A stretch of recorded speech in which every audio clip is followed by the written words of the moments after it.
Bonjour à tous, je suis Gladys, hypnothérapeute et énergéticienne. Je voulais vous faire cette vidéo pour vous parler de la peur. Qu'est-ce que la peur? Ce sentiment de peur que l'on ressent parfois. Cette vidéo, je vous la fais dans la forêt, parce que je pense que c'est un endroit où on peut vraiment être en contact avec forcément la nature. Et la peur, ça me fait penser à être en contact avec sa nature, sa propre nature. C'est-à-dire que pour moi, quand on a peur, c'est positif. Une émotion qui monte comme la peur, c'est une émotion qui vient réveiller quelque chose, qui a libéré, qui a nettoyé. En ce moment, on peut s'apercevoir que beaucoup de gens ont peur par tout ce qui se passe, par cette maladie, cette peur d'être malade, de mourir. Il faut savoir que la peur ne nous appartient pas forcément. C'est-à-dire que moi je me suis aperçue avec les personnes que j'ai pu recevoir qu'en fait parfois la peur nous appartient dans cette vie-là, dans notre passé. Et ce qui nous amène aujourd'hui à ressentir une peur face à la maladie, face au confinement, etc. C'est une peur qui nous appartient dans cette vie-là. Une émotion qui n'a pas été travaillée, qui n'a pas été conscientisée, c'est-à-dire qu'on a eu peur, mais on n'a pas laissé l'opportunité à l'émotion qui est sortie à un moment donné dans notre vie de se libérer. Donc, lorsqu'aujourd'hui on va être comme ça dans un sentiment de peur, quelque chose va venir réveiller la peur, eh bien ça va refaire sortir cette émotion.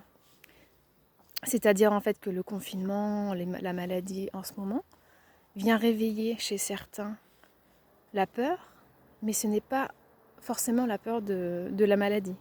Ce n'est pas forcément la peur du confinement, de perdre quelqu'un, peur d'être seul, d'être isolé. Mais ça peut réveiller autre chose.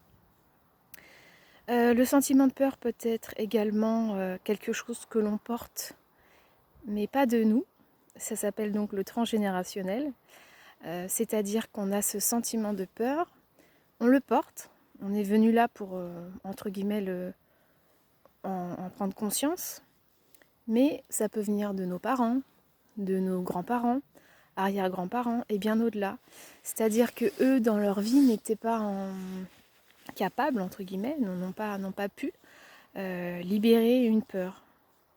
Et c'est à travers nous, êtres humains, voilà, à travers cette filiation, que ça vient se réveiller. Donc c'est pour ça que parfois, on a un sentiment d'insécurité, on a des phobies extrêmes, sans savoir d'où ça vient. Donc c'est très perturbant parce qu'on n'arrive pas du tout à mettre une source. Mais quand on va fouiller notamment en hypnose, on se rend vite compte, il peut, c'est pas forcément tout le temps, on peut se rendre compte que ça vient de nos aïeux.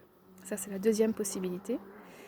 Et la troisième, ça peut venir d'un passé encore plus lointain, très lointain, ce qu'on appelle les vies antérieures.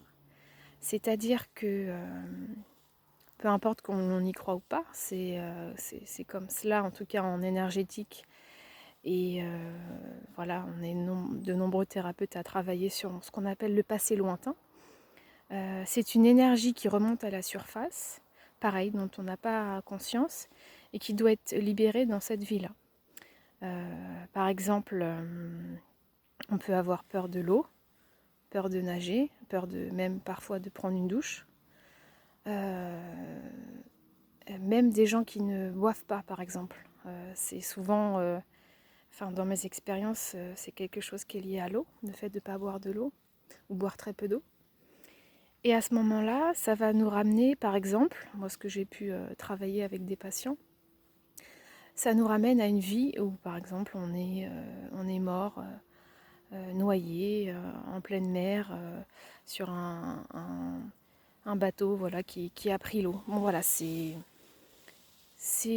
paraît peut-être pour certains incroyable et impossible, Mais je vous assure que quand en séance, on travaille dans ce passé lointain et que quelques jours après, la personne se sent libérée face à tout ça, on ne se pose plus de questions. Et voilà, le principal, en fait, c'est pas de croire ou pas croire aux vies antérieures, c'est plutôt de se laisser libérer et de se sentir mieux. Moi, je pense que voilà, il faut pas essayer de croire ou pas croire. Il faut juste sentir ce qui nous fait du bien. Et voilà, donc j'espère que cette vidéo vous aura plu. Je vous remercie de m'avoir écouté et je vous proposerai prochainement d'autres vidéos. Voilà, à bientôt!